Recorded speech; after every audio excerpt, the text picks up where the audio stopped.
Himalaya Quista Pro has superior protein whey. The healthy way to fitness.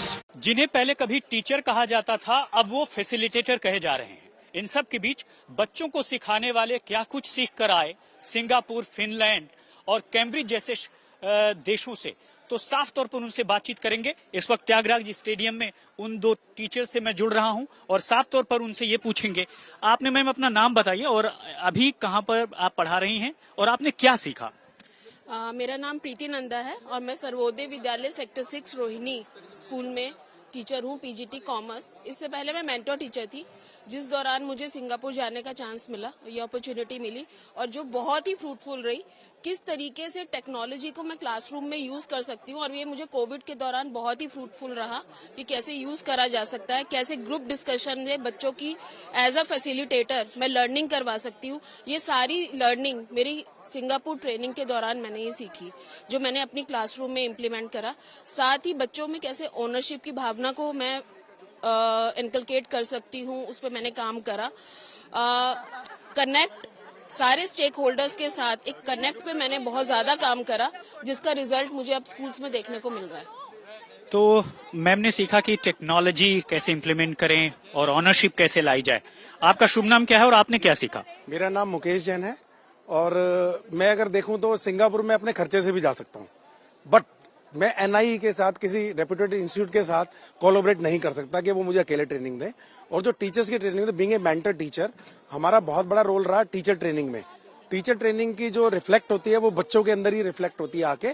तो teacher training का जो adult learning होती है और जो स्टूडेंट लर्निंग होती है, they are both different. Pedagogy is for students and andragogy for teachers. तो हमें टीचर्स की फैसिलिटेशन में बहुत ज्यादा रोल था हमारा, तो वहां पर हमने जाके सीखा कि अडल्ट की लर्निंग किस तरीके से होती है। क्या बात है। आपने मैम शुभ नाम बताइए। मैं अनीता सिंह हूँ और मैं हेड ऑफ स्कूल हूँ। क्या सीखा मैम आपने?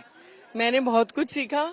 मैंने एजुकेशन को कैसे इंटरेस्टिंग बना सकते हैं, एजुकेशन को कैसे चाइल्ड सेंटर्ड बना सकते हैं और अपने टीचर्स को कैसे मोटिवेट कर सकते हैं कि वो बच्चों को जो टेक्नोलॉजी से वो करवाएं, इंट्रोड्यूस करवाएं, और कैसे जो थोड़े वीक स्टूडेंट्स जैसे हमारे होते हैं, जिनको हमारी ज्यादा जरूरत है, उनके साथ कैसे जुड़े।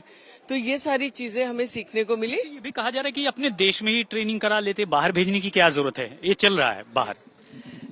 आई थिंक बाहर का देखना, हम अपने देश के बारे में तो जानते ही हैं, बट बाहर कैसे एजुकेशन को यूज किया जा रहा है। जैसे इंटरेस्टिंग चीजें थी, हमने एक चीज सीखी कि वो गार्डनिंग सिखा रहे थे, टीचिंग सिखा रहे थे, तो गार्डन में ही ले गए। मतलब ये वाली क्लासरूम में जो था, हर एक क्लासरूम में उनके सारे टीचिंग मटेरियल अवेलेबल थे।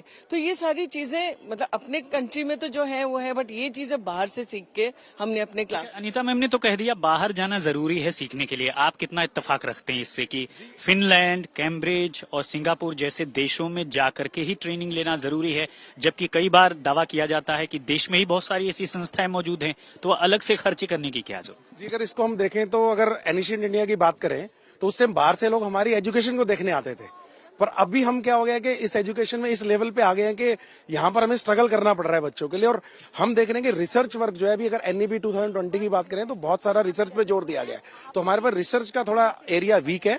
और बाहर से जो नई नई टेक्नोलॉजी आ रही है, नई नई चीजें आ रही है रिसर्च के थ्रू, उसके बारे में सीखना मुझे लगता है ज्यादा जरूरी है। आने वाले टाइम पे मुझे लगता है कि हम ऐसे ही अपना एजुकेशन सिस्टम बना पाएंगे, बाहर से फिर लोग हमारे यहाँ मोटिवेट के आने सीखने आए। जैसे नालंदा और तक्षशिला की बात करते हैं, तक्षशिला अभी तो खैर पाकिस्तान में है, बट अगर नालंदा की बात करते हैं तो याद हो तो बहुत एक हिस्ट्री की बात है कि कई महीने तक वहां पर बुक्स जलती रही थी, इतना ज्ञान का भंडार था हमारे पास। तक्षशिला और नालंदा की बात आपने किया है और मतलब ये हो गया कि हम जो है दूसरी जगह ज्ञान के स्रोत में जा रहे हैं, जबकि स्रोत हमारे यहाँ पर है। आप कितना मानते हैं, कितना जरूरी है ट्रेनिंग प्रोग्राम? मुझे ऐसा लगता है कि ये ट्रेनिंग प्रोग्राम बहुत जरूरी है, क्योंकि उस एम्बियंस में जाना बहुत जरूरी है, उस फील को महसूस करना बहुत जरूरी है। क्योंकि हम जब ज्ञान और लर्निंग की बात करते हैं तो लर्निंग जैसे अब बिना अनुभव के, बिना एक्सपीरियंस के नहीं हो पाती है।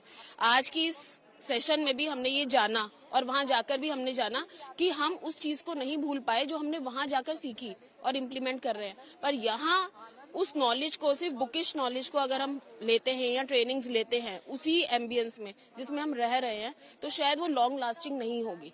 तो मुझे ऐसा लगता है कि बाहर जाकर वो लर्निंग उस एम्बियंस में, उस एटमॉस्फेयर में जिसको इम्प्लीमेंट करना है मुझे, वो बहुत जरूरी है उसमें जाना। बहुत खास बात है, यानी कि जो प्रैक्टिकल हो वो लैब में जाकर ही हो।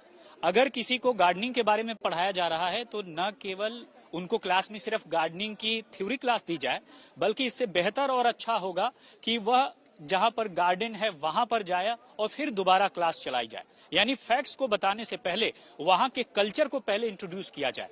ये सब कुछ सीख कर आए तकरीबन 1000 से ज्यादा टीचर्स जो इस वक्त त्यागराज स्टेडियम में मौजूद रहे। और दिल्ली के सीएम अरविंद केजरीवाल, उप मुख्यमंत्री मनीष सिसोदिया ने बताया कि 2015 के बाद से ही सबसे ज्यादा क्रांति हुई है, वो भी दिल्ली की शिक्षा में।